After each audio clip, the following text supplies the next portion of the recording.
All right, sounds good.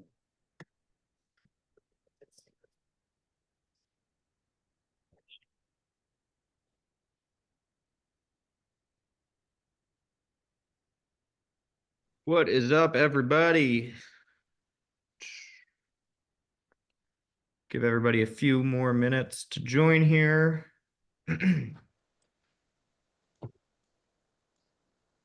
Mom, what are you doing for spring break? I'm going to Madrid tomorrow night, Oh, which will be sick. fun. That will be fun. Yeah, I have a bunch of buddies studying abroad there, so Oh, nice. That'll be super fun. yeah, yeah, I'm looking forward to that. Yeah, that's It's coming at a good time too. yeah. So Yeah, totally. Anybody else doing anything fun? Some of you aren't at BC, so some of you might not have spring break next week. Um, yeah, we that's have an fun. early one. Yeah.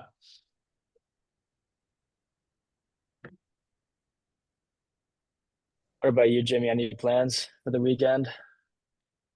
Not really. Gonna work more, which is the sad answer, but the true answer. So Yeah. all right. I think we can probably go ahead and get started, and I'll watch the waiting room. Actually, Amon, I'm going to make you co-host. Okay. You can also watch the waiting room if that's cool. Sounds Uh, good.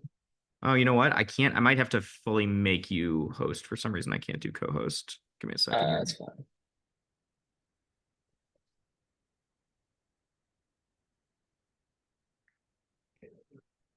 Is Brannick not joining today?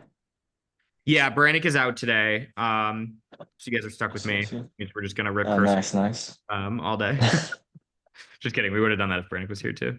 Um, all right. Let me know if that work, Amon. Yes, I think so. All right, sweet. So you should see the waiting room now, and then just do me a favor and monitor the chat, and I'll try to keep an eye on it too. Okay.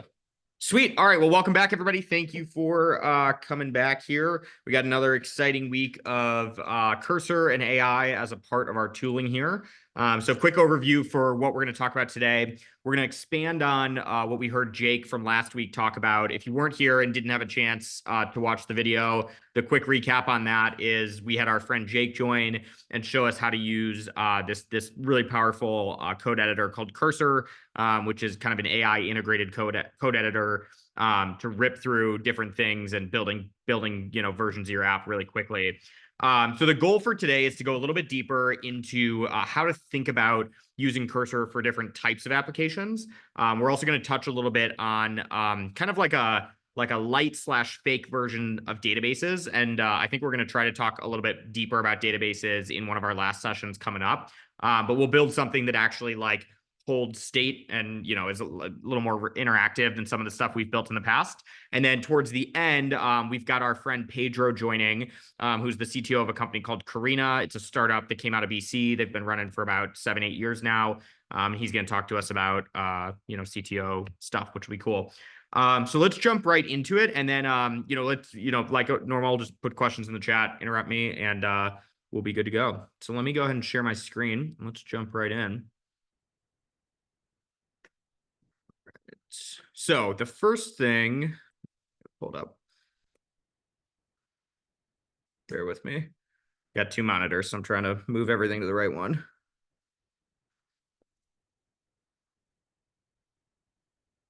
All right, there we go. Oh, you know what, Aman? I think you're gonna have to let me screen share now. Yeah, did that work? Yep, perfect. All right, cool. Alrighty, so we are going to start on with the same repository that we were working on last week. We're not going to, as you're going to see, we're going to tear this up and redo it pretty dramatically. And so it doesn't actually matter if you're starting on the same repository or not, but that's where I'm going to start. So just to show you a quick end state. Oops. Oh, there we go. Quick end state of where we're going to get.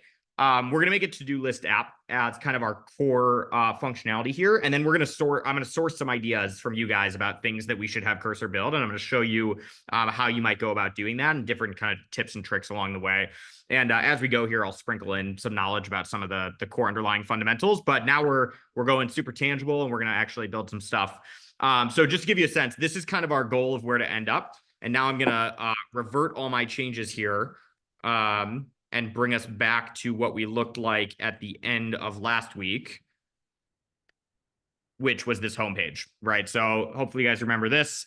We just had this welcome to dashboard. We had our activities, our contact form, nothing special, right? All right, so let me pull up Cursor here, and I have the repository available. And looks like these didn't get reset, so let me delete those really quick. All right, cool. So just a quick recap here, just to kind of as a refresher. This Express server is serving us routes. So we're doing things like app.get/dashboard. App.get is saying when you go in your browser to /dashboard, do this thing, right? Same thing with post. When the front end makes a post request to contact.message, everything that happens inside of here is, what gets handled. So just as a quick recap there. So the first thing that I'm going to do here is I've got kind of this like spec that I, dreamed up in my head of how I want to adjust this application. And this workflow that we're going to see here that we kind of saw Jake go through last week as well, it is really not at all dissimilar to what, at least in my experience, kind of like modern day development within companies looks like. You go from kind of a spec of like, this is where we want to change the application to, at the very least, a prototype of those changes very, very quickly. So let's take a look at just tangibly like what that actually looks like. And move my there. Okay. It's possible that your cursor may have updated. If not, the update will get pushed to you at some point in the next few days. It looks slightly different, but it's mostly the same, right? All the concepts are still there. You pull out the sidebar. The biggest thing is that last week, you may have remembered that Jake was talking about the difference between chat and composer. And chat was more about asking questions about the application, and composer was more about making large changes across the whole application. In their latest update that came out like literally just a few days after that session, they've combined all of that into just one interface here. So you just have this chat, and down here you can, if you really want to, you can choose agent versus ask versus edit. But it will also try to smartly and intelligently decide what you're actually asking for. So if I just ask a question, it will try to auto switch to question mode. Otherwise, it'll be in agent mode. I think it's a little clearer to not have to think through like the specific modes.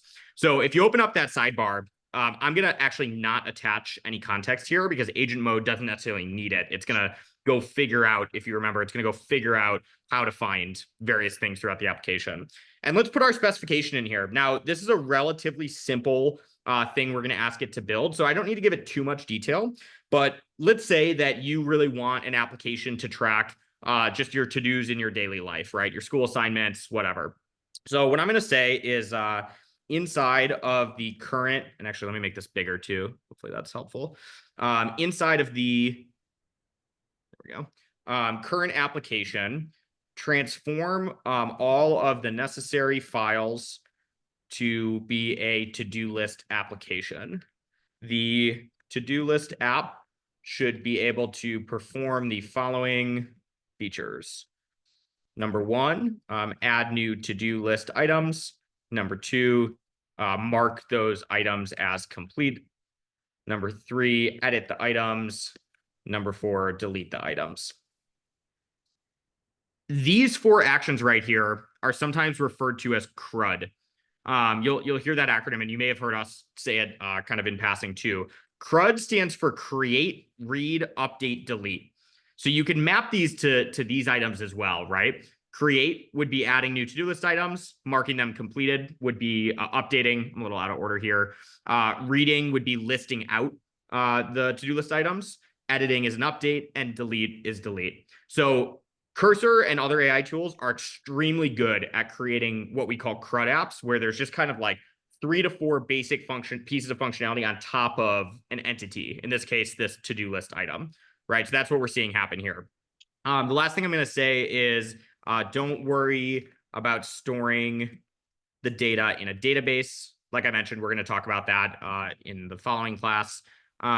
Instead, just manage the data inside of an array in the application. And I'll explain what that means once it's done. All right, so we'll let this go through here. This is now going to go through I always really like seeing these tool calls. I think we talked briefly about this last week, but you can see what it's doing, right? Like it looked through this directory. It's now reading a file just like a human would. So it's trying to go gather all of the context that it needs in order to create this thing. This is also interesting. So it tries to read and see if there's a directory for static files, says that it can't do that. And now it's asking me, hey, can I make a file for CSS? So that's kind of cool, right? It's saying, hey, it's kind of raising its hand and saying, hey, is it cool if I run this command? And if you think back to when we talked about the terminal for the first time, I think 2 weeks ago, the mkdir command, that stands for make directory, right? So this is going to go in and make a folder. So I'm going to let it run that. And then you'll see over here, it popped up, public/CSS. So we kind of gave it permission to do what it needed to do.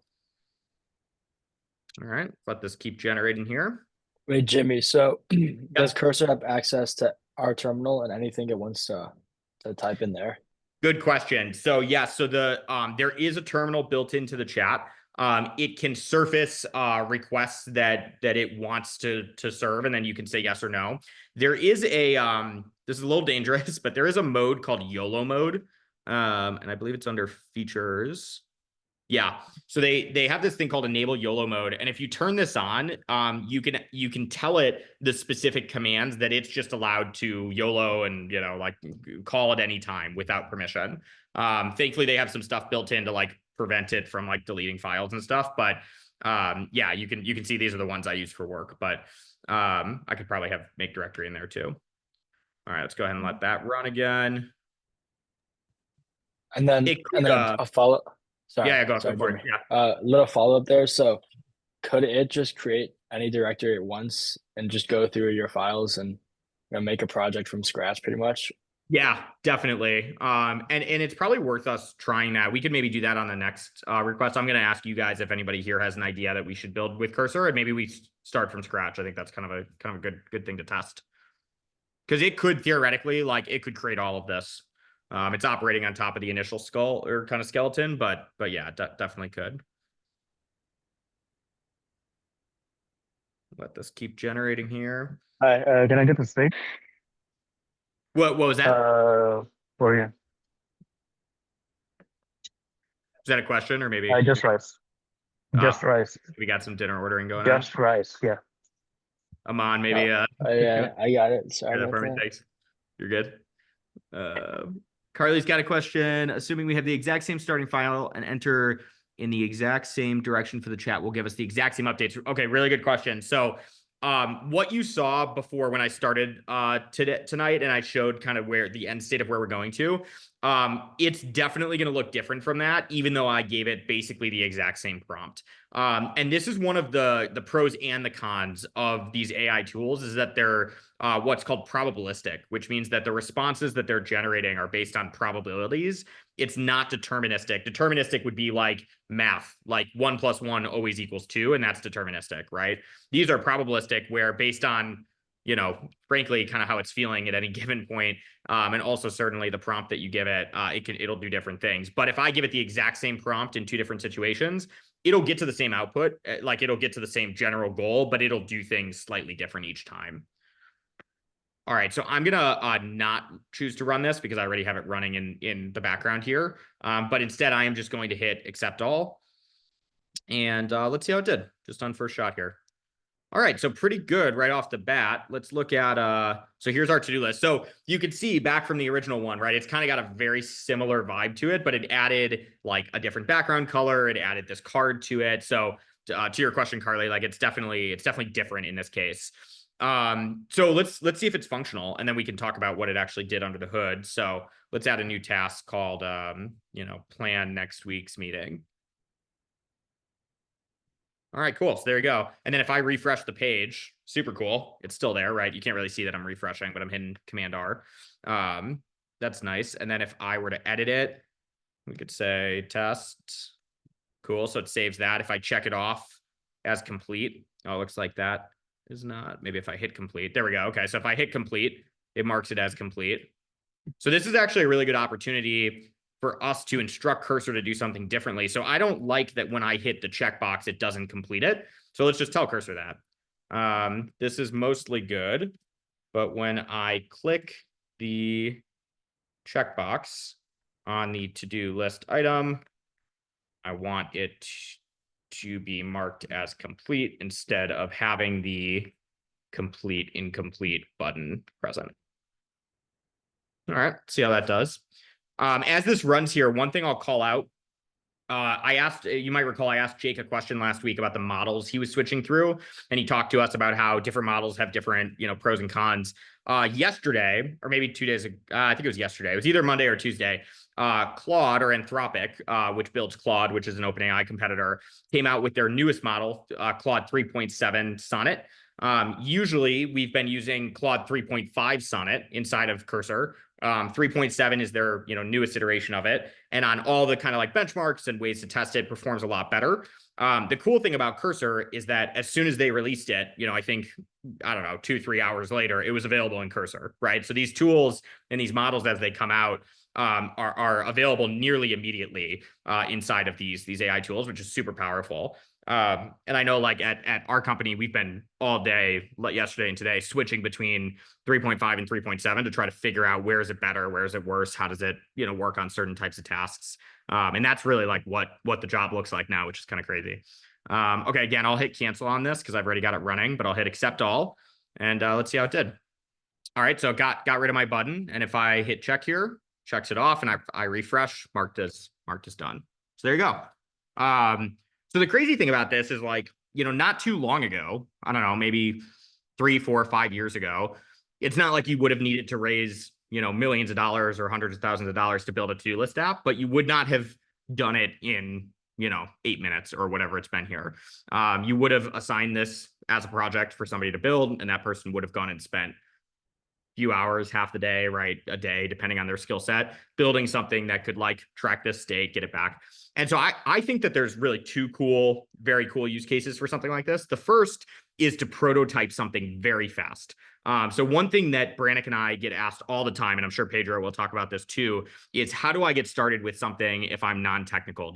How do I find a technical co-founder? Or how do I do that, right? The good news is that you don't really need it anymore. And I'll put a huge caveat on that, which is that eventually you're going to want a technical co-founder to scale the thing and like go beyond kind of the initial prototype.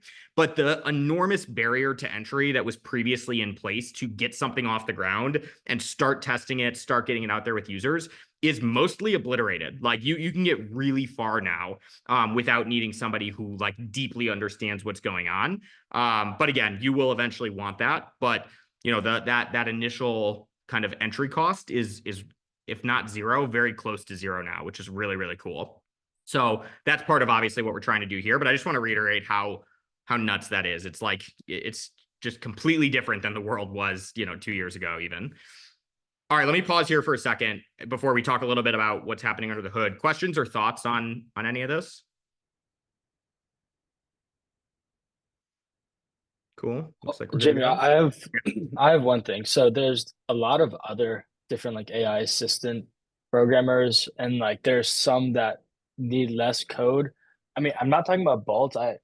There's this other one that I can't remember the name of that we were recommended recently. But do you have anything to say about, Cursor versus these other ones? Maybe if Totally. you're not as, yeah, I mean, maybe speak to that a bit. 100%. No, it's a great question. So I think that you guys should try out as many of these tools as possible. I would say that like generally the kind of like professional engineering community has roughly aligned on Cursor like across the industry. Doesn't mean that they're guaranteed to win. Like they've grown very fast. I think they went from 0 to 100 million in revenue in under 2 years. So like one of the fastest growing companies of all time.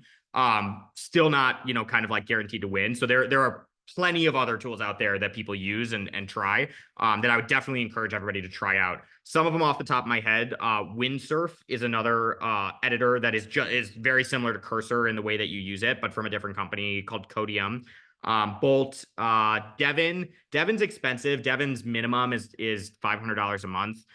That's more like an engineer, like a fake engineer that you bring onto your team, right? They even phrase it as like you hire Devon, which is interesting. We tried it as a company, had it was good at some things, bad at others. Lovable is another one. And then honestly, like so many of these are popping up so frequently that I can't even keep track anymore of like, where they all are. So my biggest piece of advice to Aman's point is like, I would not be hesitant to try any and all of them and see where they fall on the spectrum of being good at some things and bad at others. Yeah, that's definitely, yeah. And to go off that, Jimmy, I know like a Lovable especially, they also have a 2 week subscription. So if you're using Cool. Cursor for 2 weeks and then like you run out of that, like don't feel obligated to, feel like I can't keep going. I gotta pay. Totally. Like Jimmy's saying, bounce around, get your free 2 weeks everywhere. And then 100%. Jimmy, we have one other question. Benjamin asks, slightly unrelated, what's the importance of the README? Oh yeah, good question. So the READMEs inside of a folder like this is basically just documentation for other developers that are going to use the project. So it might have information about how to set up and run the project, or what the goal is, or whatever. The interesting thing is that the READMEs have been around for a long time and have been kind of a standard way to communicate between new developers coming onto a project. As tools like Cursor have become more important, they've actually started to shift in importance towards being really good at telling the AI what the project is about, right? And using it as a space to describe like any context that might be missing that it can gather from the code. So I think that's a really interesting like kind of second order effect of these AI tools, is that a lot of the documentation things that we were previously using for humans are now being used for AI, which I think is super interesting. Cool. Any other questions on this? Sweet. So in order to figure out what the heck Cursor actually just did, because it if you see down here, it added 558 lines of code and it deleted 26. That's not nothing. That's a lot of code, right? So it kind of went through and like massively nuked the project and did what we did, which was good because we asked it to pretty meaningfully change, at what was happening at its core. But now we need to understand what it actually did. I think a super important thing, and I'm sure we'll hear Pedro talk about this too, is that just because you're using AI in your job does not mean that you get a free pass on understanding what it's done under the hood, right? And like I have this conversation with people on my team and other developers I know that like if you submit code for review, even if AI wrote it, you better know what that thing is doing, right? That's still super important in a team setting. In a setting where you're just trying to get something out the door, it's kind of okay to fall into this category of like, I think Jake referenced this term last week of like vibe coding. You're just kind of like vibing with the AI and letting it do its thing and then giving it feedback and seeing how it did and going back and forth, right? Totally cool when you're just getting started. Totally not cool if you're working in a team setting with other developers. You need to know what's going on, right? So let's ask it. In your latest set of changes, can you please explain to me what you changed and how it works? Let's just see how that does. And you'll notice I left it on agent mode. It should be smart enough right now to know that I'm not asking for code changes and to just give me a response, right? Let's see if it does that. Jimmy, is this something that you do quite a bit? Oh yeah, definitely. Okay. Yeah, so I do this in two places. I do this on top of like code that my engineers submit, right, for review.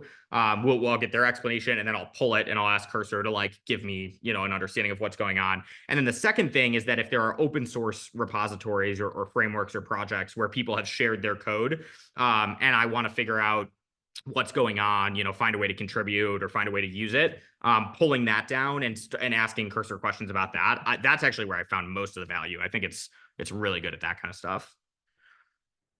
Cool. Okay. So the nice thing about this is it actually kind of broke it down feature by feature. So let's just go feature by feature here, right? So for adding a to-do, the user enters text in. It tells me, all right, we sent a post request to here. If I click on this, it actually brings me to the spot in the code where it's doing this, right? So it shows you like, this is where I'm sending this post request. And again, like, do you really need to know for designing your kind of own project here? Do you really need to know the insides and outs of like stringifying the JSON and the content type headers? Like, not really, right? You just need to know that it's working and where you can go to find information about what's going on in this setting. Let's see, then marking it to do is complete. It calls this toggle complete, which, sets the check state. So it's actually like bringing me through piece by piece here. And then the last thing that I want to reference before I turn it over to everybody to build something together here is you'll notice that the last thing that it did that I asked it to do, if we go back to my initial scope, is I said, don't worry about storing the data in a database. Instead, just manage the data inside of an array in the application. So you'll notice that when I click Command R on the browser, it's returning back the data that I have edited. It's not going away, right? Which is different from like the contact form that we built last week, where if I put my name into the contact form and hit refresh, the name goes away. So this is now storing the data. The downside to this, and let's take a look really quick, and the way it's doing this. So right now, let's add like task 2. Okay, so I've checked off master EJS templates. I've added task 2, refresh, good to go. If I stop the server and restart the server and then refresh this page, now all my changes have gone away, right? So that's a bad thing for like a real application where if the server crashes, it's a huge problem if the data goes away when the server crashes, right? If Facebook servers go down and they lose all their user profiles or photos, like game over, right? That's a big deal. And so what we have done is we've moved from, there's kind of 3 steps on the spectrum here. Step 0 is no persistence at all. The contact form where you put your name in, refresh, it goes away. Step kind of 1 or 2 in the middle there is it stays, it holds on to its state and it holds on to its persistence within the server. But then the server ends, data goes away. Step 3 on the furthest end of the spectrum is using a database. And a database is a whole separate data store that's going to run separate from your application that actually stores the data on a disk, right? And if that server crashes, it knows how to bring it back up and rehydrate that data. And you can build your app to use that database to make sure that if your app were to crash or if you had a ton of users using it, that that would have all your data. We're not going to talk about that tonight. Databases are kind of a whole thing in and of itself, but we're going to try to get to it before the course ends. Just know for now what we're doing here, where we're storing these to-dos in the code itself, works really well for prototyping, works not so well if you're deploying this and trying to have a bunch of users use it. Does that make sense? Any questions on the difference there? That's a really important concept generally. I do have one question. Yeah.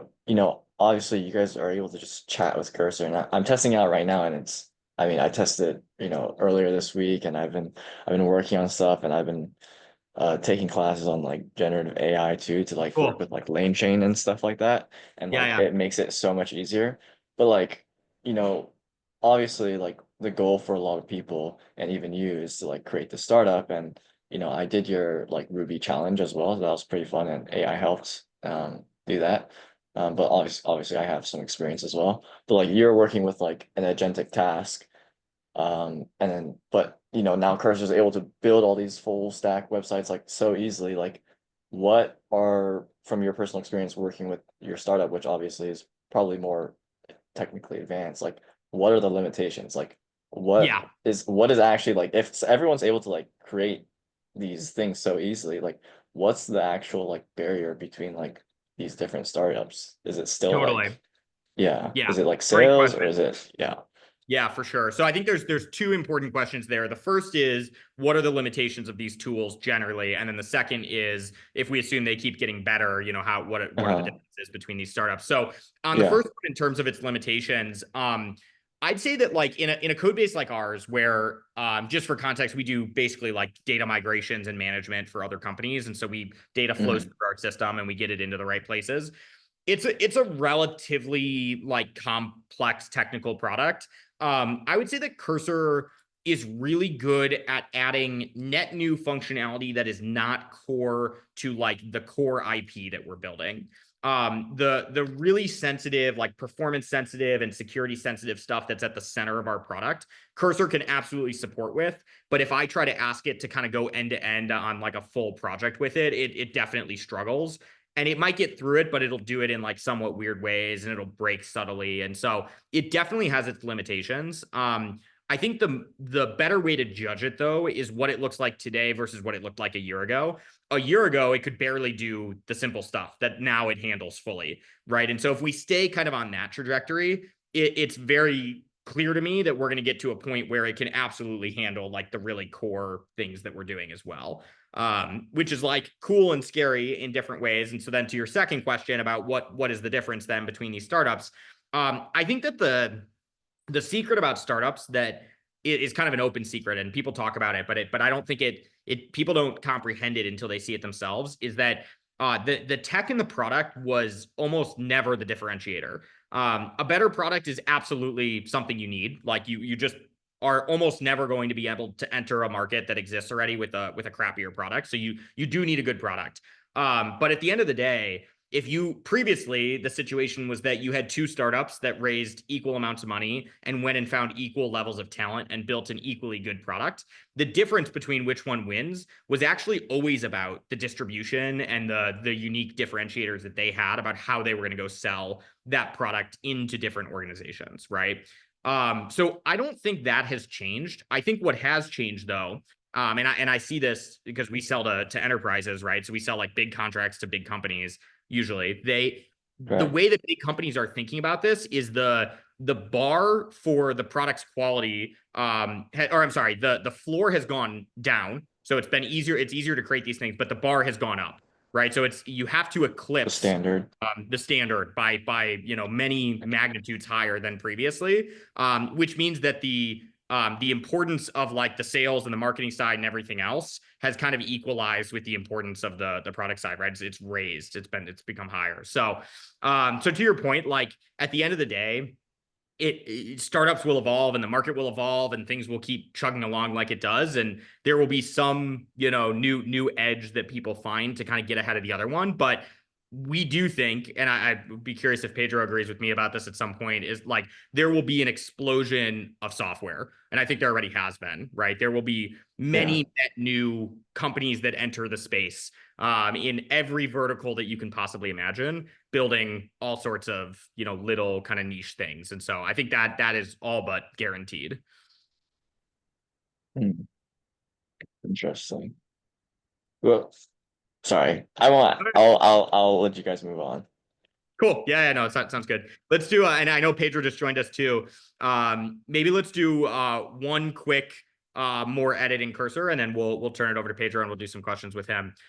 So somebody from the class here, give me an idea you want to build inside of this app, and let's just have cursor go through and change the application. It can be anything, something related to school, something related to life, whatever you want.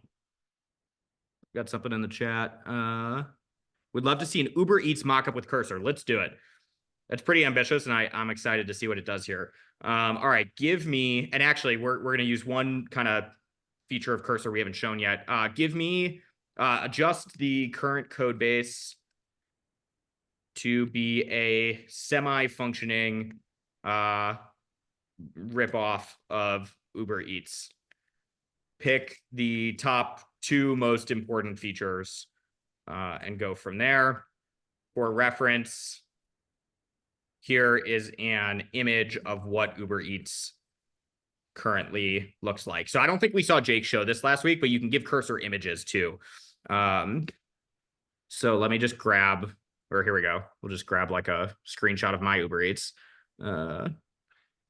What's your last order, Jimmy? Something embarrassing, most likely. I don't know. Something unhealthy, I'm sure. All right, so we'll save that. All right, so the way I can do that is we can just drag that screenshot right into cursor. There we go. So now you can see it's got that image as a part of its context, right? And it can reference that. So we'll let it go through here and see how it does. So, okay, it has picked restaurant listing with categories and food ordering functionality. Food ordering functionality is a little ambitious as like a core feature, but we'll see what it does. We'll see how this goes. Jimmy, quick question. Yeah. What's the extent of what you can provide it? Like you can't put like a website in, can you? Or you actually can. Wow. So cursor can also search the web. The way that I most often use that is to give it documentation for a tool and tell it to go read that documentation in order to figure out how to use it. But I could have given it like a public site and said, go look at this site and rebuild it. It can definitely do that. Wow. Yeah. So that's kind of what I mean, where there's like no excuse to not build stuff now, right? Like it's so like the bar has just, or the floor has just sunk. All right, we'll see how we're doing here.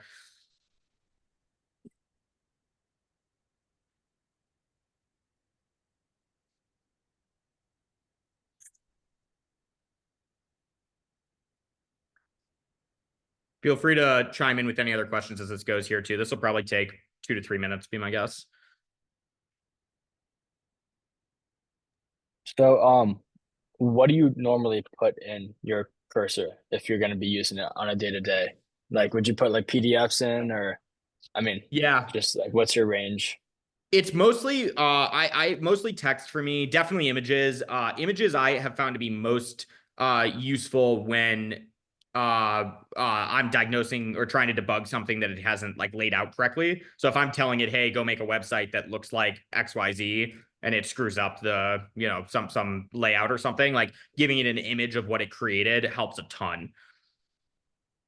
And then Carly has a question. Can it incorporate scheduling platforms like Calendly or video chat features like Zoom? Is the question there like could it rebuild a platform like that? Is that the question, or is the question I think maybe use... it's like, could you put like a Calendly link in it that goes to that site? I think Gotcha. Okay, yeah. So if that's the question, then it can take in any public link from the internet. What it can do on that link is like a little more limited. So my understanding is it couldn't go and watch a video. If you gave it like a Zoom link and said, hey, go implement the feature we talked about in this video, I don't think it could do that. I know there are other platforms that can take video and turn it into, you know, something that AI can use. And so you could maybe like stitch things together. But if you wanted it to like recreate Calendly, like it could definitely do that. And it would be, I would bet it would be pretty successful at that. I think what Jimmy said that is one of the biggest pluses is if you're using an external API and really linking the documentation there for it to actually use the latest documentation that is available to you, right? That goes a long way as a dev too. Yeah, for sure. Because and you know, one thing we haven't talked a ton about, but actually this is a good opportunity too, is we've talked a little bit about these packages, right? We talked about NPM and how NPM allows you to pull in other people's code and use their code, and we're using Express, right? That's code that like a bunch of people have written for us. You'll use packages in all sorts of different ways to pull in functionality that you don't want to build yourself. And sometimes it's relatively clear how to use code that you're bringing in, and the kind of package maintainers have done a really good job providing examples. But I would say like more often than not, roughly, it's they have not done that. And so you kind of have to like stumble through the package and figure out how to use it, and, you know, why to use it, and is it safe, and is it, you know, are they doing anything weird, you know? And Cursor's a really good is a good tool for answering those types of questions as well. And they're like packages that honestly are super needed, but their documentation sucks too. Exactly. Right? And so totally. As you build bigger stuff too, like you'll end up running into a few of those vital packages that you kind of have no way of avoiding, but they just kind of suck in terms of documentation and explaining how to properly use them. Totally. It looks, I would guess we're almost done here. It's just doing the styling now, which means we're probably pretty close to the end. I'm going to call out something right off the bat that I think is going to be an issue. And this is an interesting kind of side effect of tools like Cursor. So you can see here, it's defining these food categories, right? And it's saying grocery, wings, healthy, etc. And then it's specifying icons. It's saying grocery.png, wings.png. It's saying like, use these images in the style. We haven't provided these images, and Cursor cannot create these images. And so my guess that is what will happen is it will try to render those images, and it will have the little kind of like broken image icon that you might see on websites, right?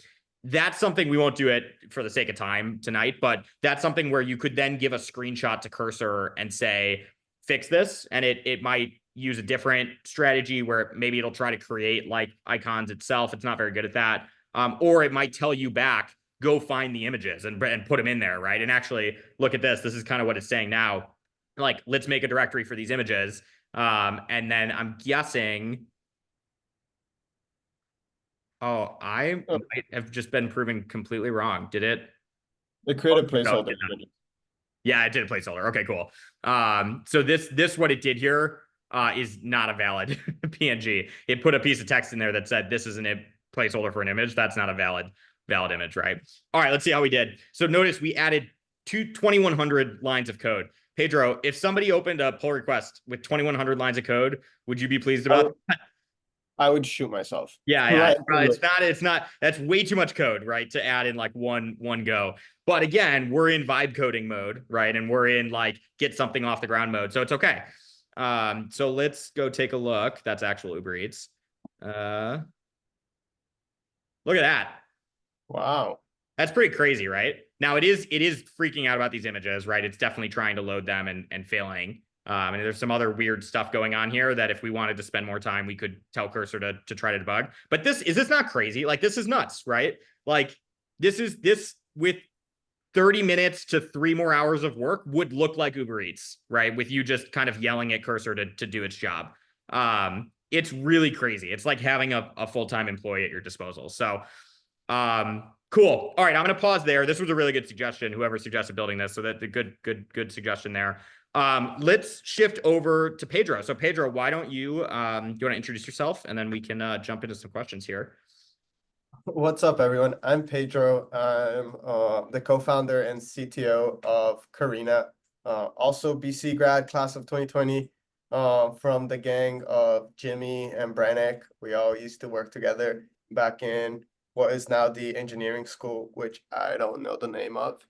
But yeah, so yeah, I run everything that's tech and user experience at Karina. We have 28 people now, about to be 30 next week, and we are basically a ERP system for K-12 schools. We're working with over 200 schools across the United States. And for those who don't know, a ERP system is basically a system that allows schools to run everything that's back office, right? Like just like a company allows, you know, the organization to run everything from HR to finance to accounting to you name it, right? And yeah, and we're based in Boston, so it's a fun time. Perfect. 30 people's crazy. It's been a cool journey seeing you guys grow. Why don't we start with can you talk a little bit about kind of your entry into coding and what you had to do to learn how to code and how that might be different from what's possible now? Maybe just tell that story. Yeah, so I started what ended up becoming Karina in high school, right? And I tried to work with a few devs and stuff like that. And Jimmy saw the highs and lows, but I got ripped off a bunch. And then at one point, it was like my late freshman year, sophomore year, I was like, fuck it. You know what I mean? I'm going to teach myself how to code. And so ended up just spending a bunch of time on YouTube, ended up going to a boot camp my sophomore year summer, you know, learned kind of the basics and eventually just, you know, put in the 10,000, 100,000 hours, I guess, since then to become a good dev and learn how to code. Hence how like Jimmy always reminds me that I need to hire another engineer, but we're only me and another guy building out the software, and we've gotten pretty far thus far. But yeah, and so like the journey was wild and really had to put in a lot of hours and a lot of like YouTube videos and a lot of time into learning. And definitely if AI probably had taken off, it would probably had reduced some of those hours. I don't know if it would have made me a better dev or not, but I think it would definitely have reduced the hours of building stuff in the beginning. Yep, for sure. And I'm glad you brought up the engineer thing. I think that's a good segue into the next question. So like Pedro mentioned, it's you and one other developer right now, and it's been that way basically forever, right? I mean, I think you had one, two kind of come in at various points, but like mostly it's just been you and Manny. That's pretty abnormal, like just generally, like it's pretty impressive, right? There's a lot of product that they've built serving a lot of customers that, you know, with just 2 devs. And that was even more unusual pre-AI. You see teams doing that today, and building really small teams serving lots of users with the power of AI, but pretty unusual, you know, before those tools were available. So maybe talk the group through, like, was that out of necessity? Was it out of a choice? Were you just being scrappy? Like how, like, you know, for a group of people that want to, you know, maybe build a startup one day, like how should they think about that decision and what they should do themselves versus hire or try to hire, all that kind of stuff? Yeah, I think unless you're sending rockets to the moon and building super hard, you know, like missiles for, you know, the military or autonomous vehicles or, you know, nuclear energy, I think you should try as much as possible not to bloat your team, right? Because you can really move quick and fast with a few people.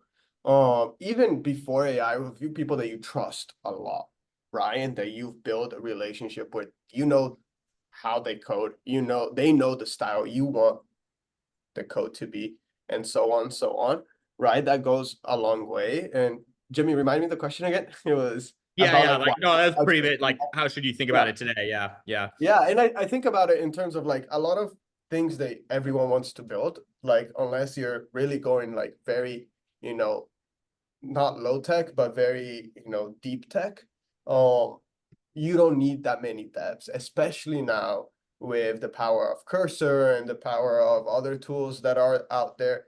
You can limit the ability of what you're building and build quickly with the less devs as possible. And as you're thinking about, you know, I don't know kind of everyone's level with coding, but as you're thinking about building your team, really question yourself, do I need, you know, a team of 10, 11 devs to build this? Because a lot of times the answer is really we're just building, you know, some REST APIs and some user interfaces, and it's just mostly business logic, right? And that is, it's tedious, but it's not hard, right? And so just thinking about that and questioning, like, do you need all of this? Especially when companies that overblow engineers, like Jimmy said, like a PR that is, you know, 2,000 lines of code sucks to review, but so does 11, 15 PRs that are all have 500 lines of code, right? That suck to review, that are interconnecting with each other, that touch different things and some of the same things. That also sucks, right? And so knowing and slows you down too. And so knowing that and finding the right balance. I definitely don't think I found the right balance because I probably need another engineer. You could probably stretch to one more at this point. But I could probably stretch to to maybe our 31st employee be another engineer, but that's like in a year from now. So So, okay, yeah, that's all perfect. And I think I totally agree with all that. So maybe along those lines, one question that I think got asked right before you joined, generally was like, as it becomes easier to build these, you know, apps and websites, like what is it going to mean for startups generally? Like, do they become more competitive, right? So when you think about the competitive advantage that you guys have at Carina, the type of work that's required, like you've got 1.5 effectively, right? About half your time and all of Manny's time on engineering, building the product. The product's great. Customers love it, right? It's like a great product. Where is all the energy going in the startup, and how do you think about, you know, what will happen as it becomes easier and easier to add these new features, these new pieces of technology? Yeah, I think I heard when I joined, I heard kind of you asked that or reference that question. Oh, cool. You're there. Okay, cool. Yeah. I think one, you were right when you said the bar is a lot higher.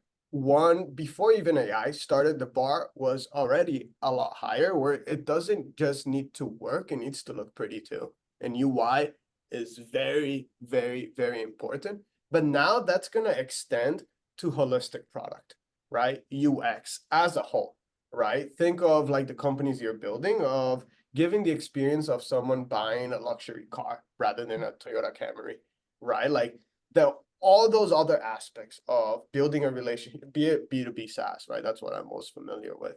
But building a relationship with your customer, going above and beyond, and like be that person your customer calls when they have any questions or when they have anything, is really, really gonna make the difference and level the playing, not like set you apart from everyone else, right? Because every company out there is gonna want to do the bare minimum for their customers. And if you're willing to go above and beyond and do more, you're going to stand out. So you're going to have to really think holistically of the experience you're building, right? As a new entry in the market, as a new startup, right? And that is going to go a long way. And I'm honestly going to assume like, this is my gut feeling, like in 5-10 years, margins are just going to go down and softer because product is going to be way more holistic, right? And you're gonna need to do way more other things, and it's gonna level out to become just normal business,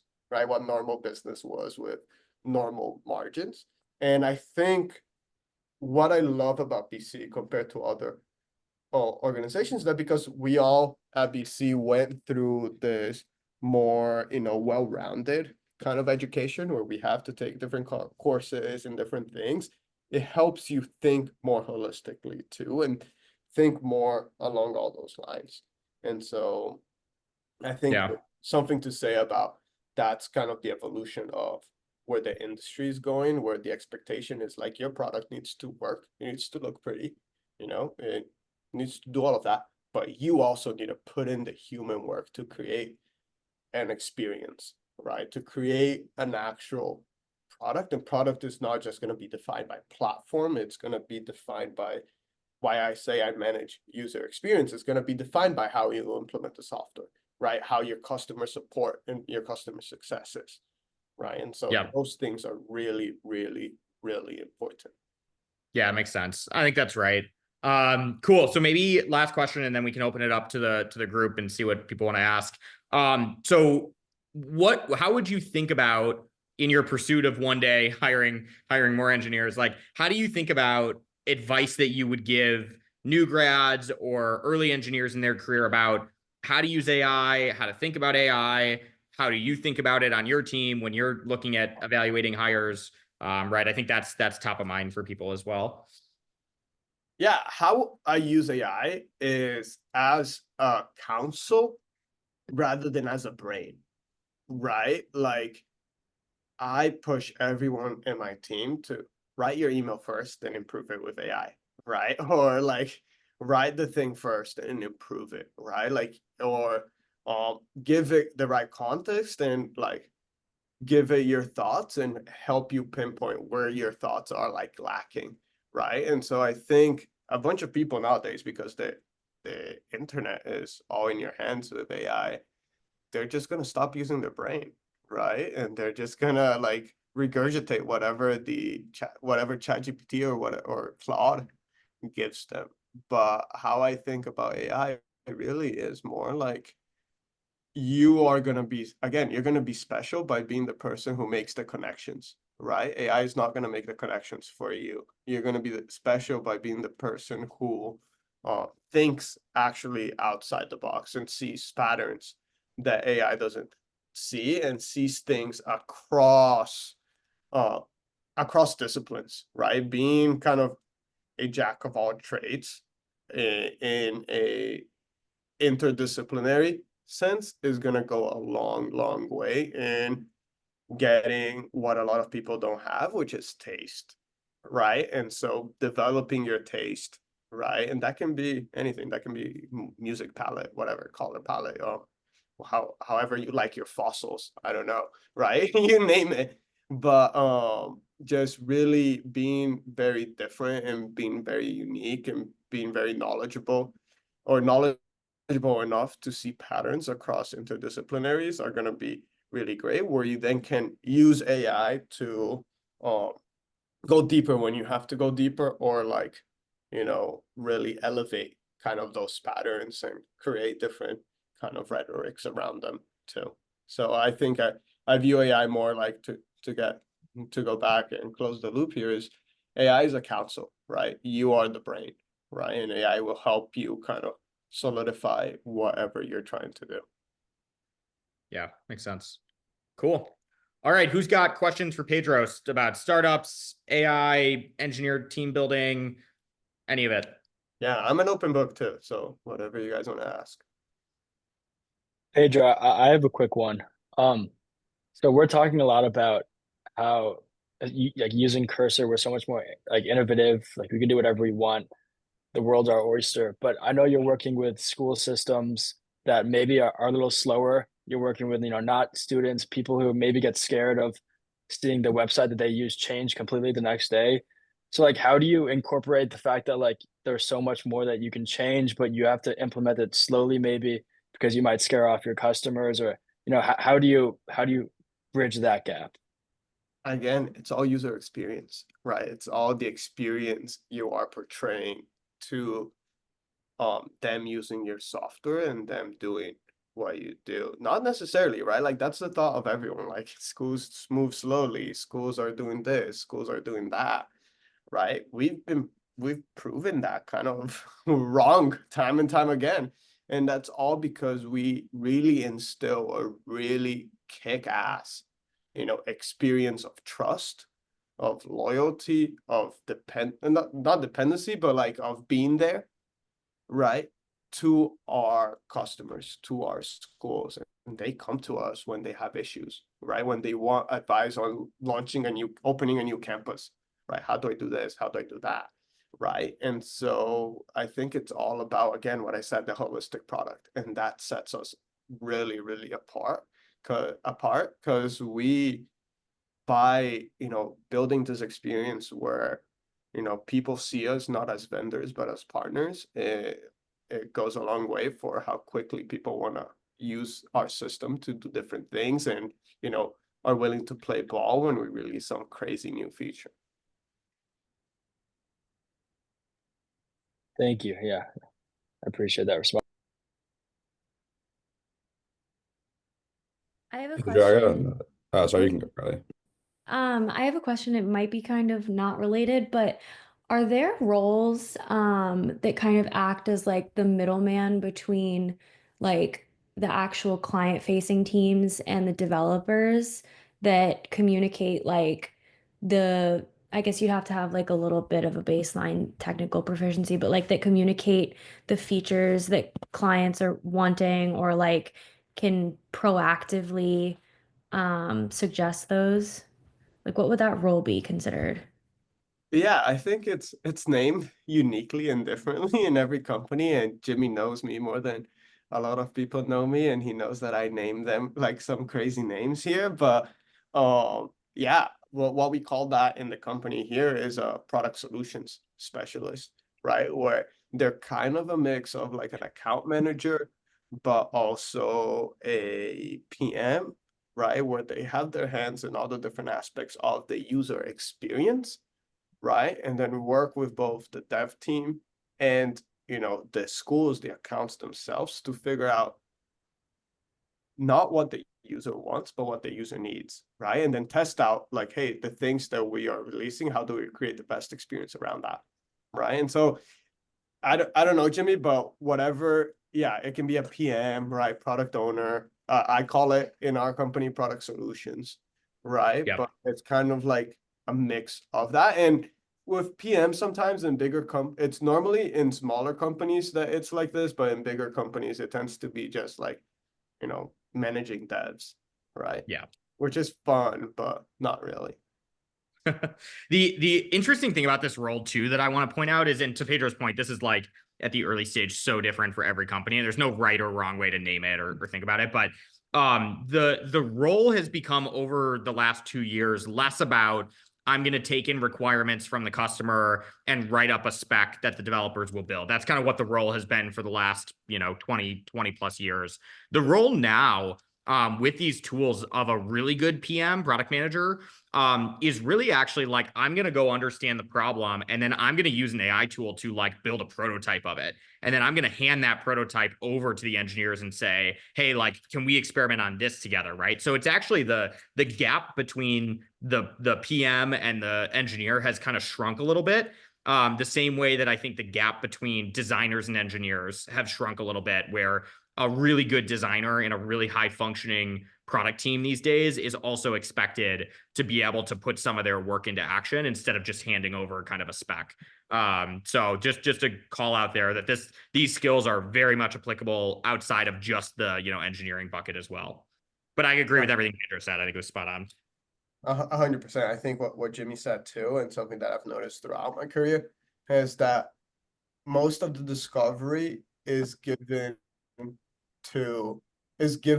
though the best discovery is given after you have your users play with something. Once they're playing with something, they'll start to kind of actually tell you the direction to go. Definitely. So we've got about 2 more questions. I know Timothy had one and there's one in the chat. Real quick before we get to those, just in case anybody has to drop off. We've got 2 classes left. We're off next week for your spring break. I hope you all have a good time, safe time, go do something fun. And then when we get back, the second to last class, we're going to try to touch on databases and hosting if we get a chance. If not, we'll definitely send resources on it. But how do you actually share what you've built with the world, put it on a website address that people can use? And then finally, in the last class, we want to do a showcase. So we want to have people build something cool. As you can see, the barrier is really low. So hopefully that won't be, anything like rocket science, but then give everybody, a few minutes to kind of show off what they're building. No boundaries on how simple, how complex, like we just want to see you do something and, then have an opportunity to share those cool things with everybody else. So just a quick logistics note. If you have questions, we'll put it all in an email, but all right. Last 2 questions. I think Timothy had one next.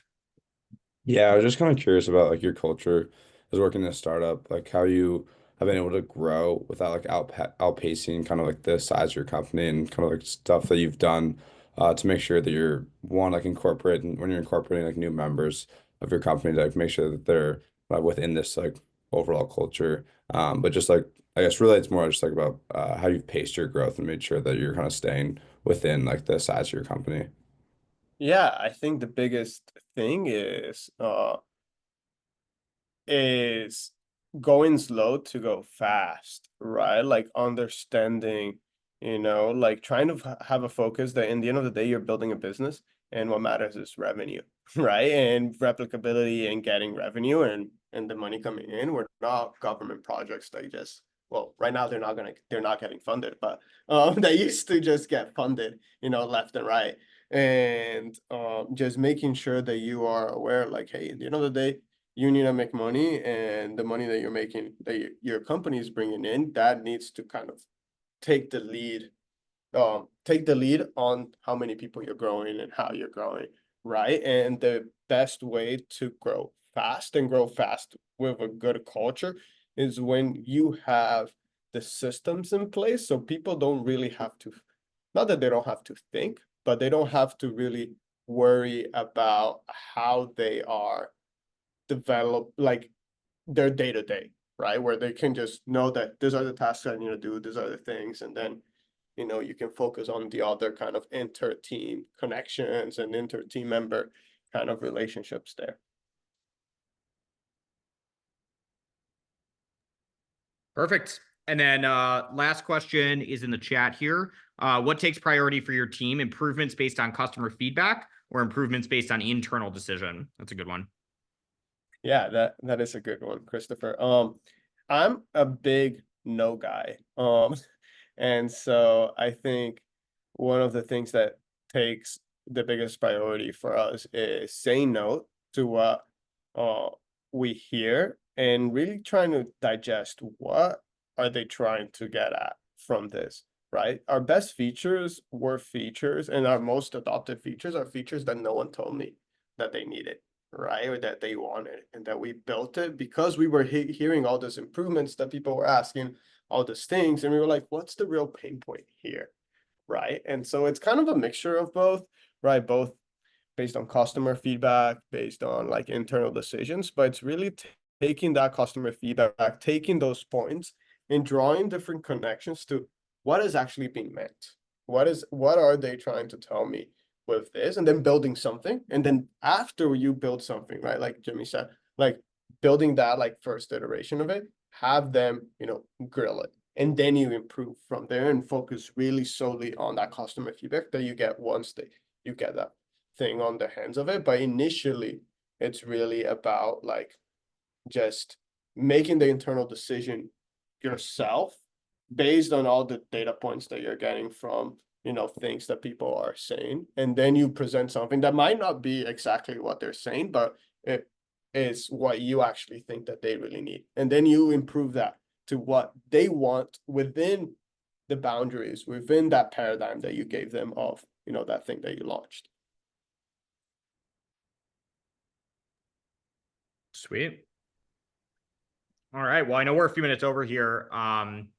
And Pedro, I don't want to take up too much of your time here, but if anybody has any other questions, maybe we can sneak in one more, but otherwise, I think we'll probably call it for the night. But Yeah, we got any final thoughts?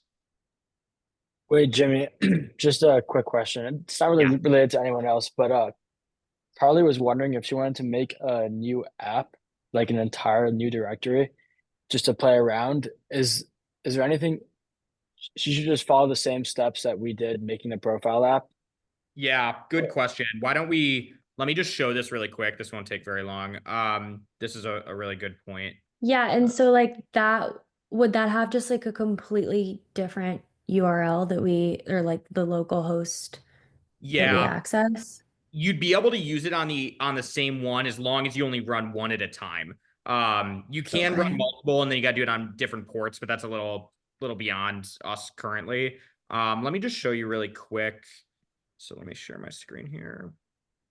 So you can make multiple servers on Yeah. your computer. Okay. Oh, definitely. Yeah. You can run one at a time per port, and the port is that 3001 or 3000 that's at the end. So you actually can have multiple running. You could have one on 3000, one on 3001, and different things. But yeah, you can definitely have multiple.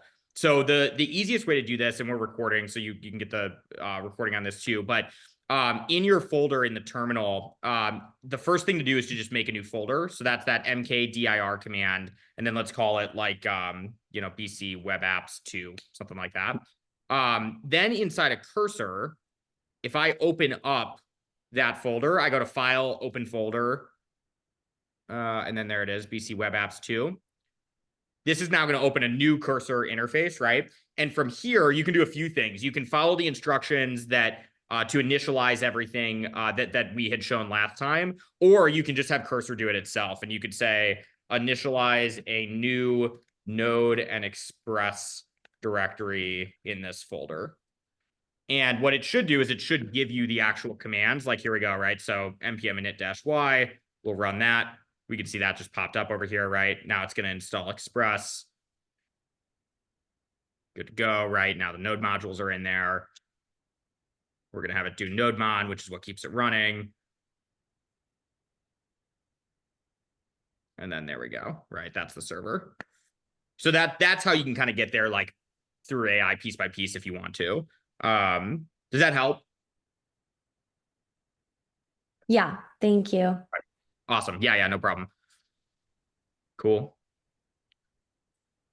All right, it's gonna still run in the background. It's a little, Cursor can be a little overeager sometimes. Cool. All right, any other final questions either for Pedro, logistics, tech? Cool. All right, so off next week. The week after that, we'll wrap up hosting databases, pulling it all together. And then the week after that, last class, and we'll do a showcase. So we are looking forward to it. As always, send any feedback over email. We'll send a recap email as well with this and the notes. And yeah, good stuff, guys. And thanks, Pedro, for coming. Appreciate it. Yeah, thank you, Pedro. Of course. Appreciate that. Thank you so much. Thank you. Thanks, Jimmy. Hey, guys. Bye. Bye.